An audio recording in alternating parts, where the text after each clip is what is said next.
In this video, we're going to look to see where a straight line and a circle meet. So solve the simultaneous equations, x plus y is equal to minus 1, and x squared plus y squared is equal to 25. So we've got x plus y is equal to minus 1. We'll call that equation 1. Write down the second one, which is x squared plus y squared is equal to 25. We'll call that equation 2. Going to make either x or y the subject of 1. Doesn't matter which. We're going to make y the subject in my case, so that means taking x from both sides, we're going to get y is equal to minus x minus 1. And then we substitute that into equation 2. So everywhere there's a y in here, we now replace it with minus x minus 1. So we get x squared minus x minus 1 all squared is equal to 25. So it's going to give x squared, and we've got a little bit of a problem. We've got to expand this. We've got a few minus signs. So let's just look at that. So it's minus x minus 1 times minus x minus 1. So that means minus x times that bracket, and then minus 1 times that bracket. And then we expand. Minus x times minus x gives me x squared. Minus x times minus 1, it will give me x. Minus 1 times minus x will give me plus x, and then minus 1 times plus minus 1 will give me plus 1. We can group the two x's together, so we've got x squared plus 2x plus 1. So just now take that aside a bit and sort of work with it so that you don't make a mistake. So now we'll replace this with x squared plus 2x plus 1. That's still equal to 25.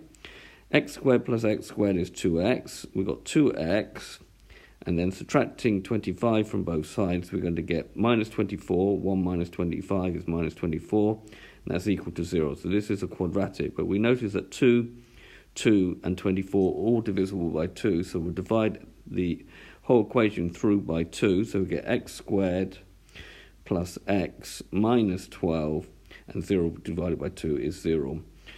And now this is quite an easy one to factorize. So the factors are 12 or 3 or 4, 2 or 6 or 1 and 12. And very easily you can see that this is going to be x plus 4, because you're going to want 1, x minus 3, which is equal to 0. So that's going to give either x plus 4 is equal to 0, which gives x is equal to minus 4, or x minus 3 is equal to 0, which gives x is equal to 3.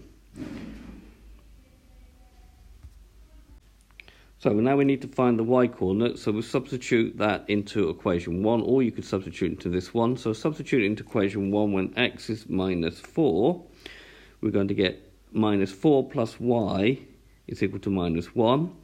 If we add 4 to both sides, we're going to get y is equal to 3. And when x is equal to 3, the other solution, we're going to get 3 plus y is equal to minus 1. Subtracting 3 from both sides, we're going to get that y is minus 4. So we've got two solutions, minus 4, 3, and 3 minus 4. So writing the solutions out, we're going to have x is minus 4 and 3, and x is 3, and y is equal to minus 4. Now, if we look at the graph of this situation, x squared plus y squared is actually a circle. Okay, and this is the line x plus y is equal to minus 1. We'll see that it meets here when x is minus 4 and 3, and when x is 3 and minus 4. So the solutions that correspond to the intersection of the points, so that gives you minus 4, 3, and 3 minus 4. Now you need to also bear in mind, of course, you could have two solutions, or the line could be a tangent to the circles, which means you're just going to get one solution, or you could get no solutions that the line just does not meet. Okay, this has been a video to show you how to find the intersection or solve a straight line and a circle and find the points of intersection. I hope you've understood, and I thank you very much for watching.